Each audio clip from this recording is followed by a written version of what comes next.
Ladies and gentlemen, I am back yet again for another movie review. I had the honor of checking out the latest Mission Impossible. This is the seventh movie in this amazing franchise called Dead Reckoning. This is just part one. So much like Dune and other movies before it, this is done off part one. Good example, Spider-Man Across the Spider-Verse is only a part one. So this is the same. So I guess a lot of people ask, well, does it feel flat? Does it, not give you what you want? Like, is it a lot to linger over? I would say no. I think that this does function well, but it does leave you wanting more. So it doesn't distinguish or put anything like down in terms of like your enjoyment or entertainment. It still is a whole insane ride. Another thing about this cast is stacked this time. They've got a huge cast. They've added in Haley Atwell, Agent Carter herself, playing the role of Grace. Rebecca Ferguson is back yet again. Ving Rhames is back as Luther. Simon Pegg is back as Benji. Um, I've got a couple others that I don't want to say, but S.C. Morales played the role of Gabriel. If you know him, he's a great actor. I'll talk about him in a little bit. Palm, I'm going to get her last name right. I so apologize because she's one of the best things in this movie. Palm Clementif. She plays the role of Mantis in the Guardians of the Galaxy series. Vanessa Kirby comes back in this, and another slew of other amazing actors. But let's just go down to the nitty and gritty. What did I feel about this film?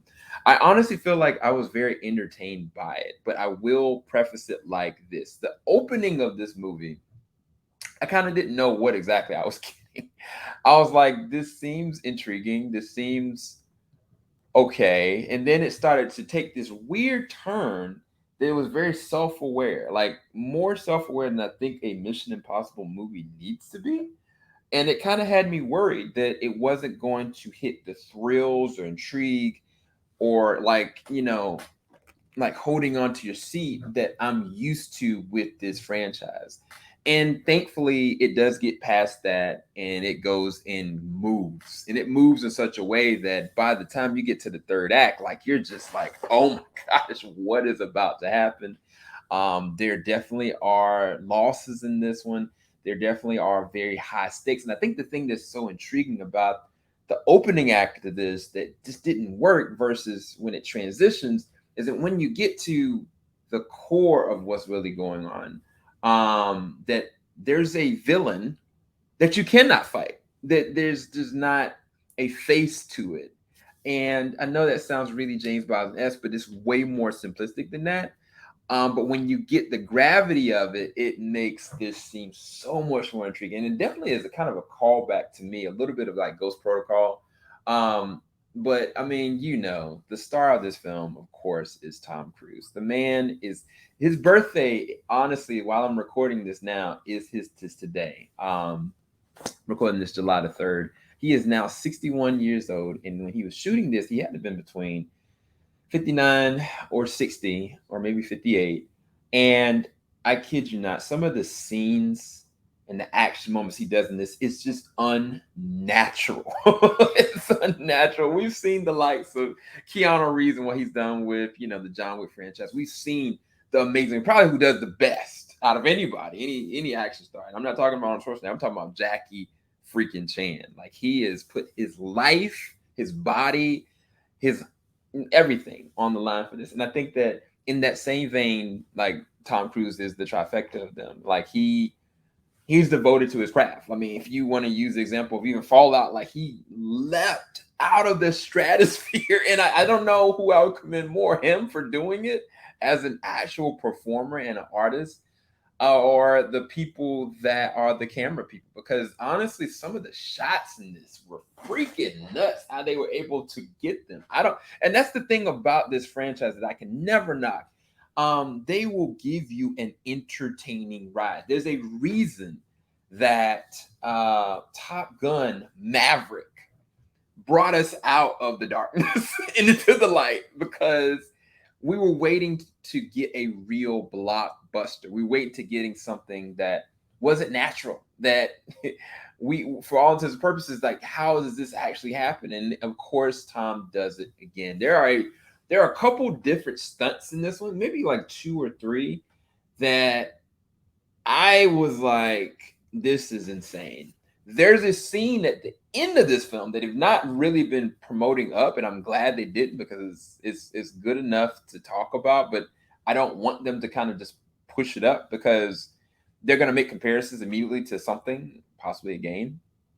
But the set design and what it takes to actually do these stunts and not make sure nobody gets hurt, or it feels nail biting, it feels intriguing, it feels dangerous, you have to be able to make that work. And I know for a fact that he's a perfectionist of his craft when it comes to this genre. And I mean, his hands are felt throughout it. And of course, the director does a really good job making sure they circumvent that the correct way as well. But um, the thing that I'll say,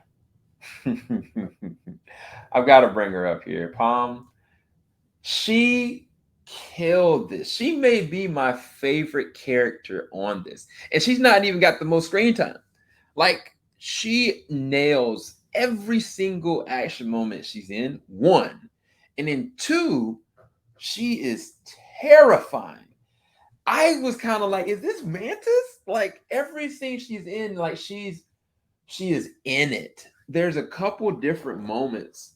One, she's behind the wheel of a car, and then two, um, she is surrounded, and she makes short work of some people. And I was like, okay, she actually may be low key an action star, because she had it. Like, she had the character down, she had the action down, and it was just a great performance from her. And I was so impressed, because in a movie with Tom Cruise of all people, like, how does this happen? And that's not to say that Tom still isn't the star, but it's just good to know that there's still things that shine. And I think that that's been, honestly, for a while, Rebecca Ferguson's role in this franchise. Like, she is a shining gem. She's been amazing the past few. In this film, she does a good job. I just don't. I think there's so many cards and so many players in this that she doesn't shine as much. And I think that slowly but surely it's kind of been like that. She just doesn't shine as much as she has in the previous films. But that's not to say she doesn't do a good job. And I mean, she's a beast, and her action moments are unparalleled. That's not in question. It's more so what they do with her as a character.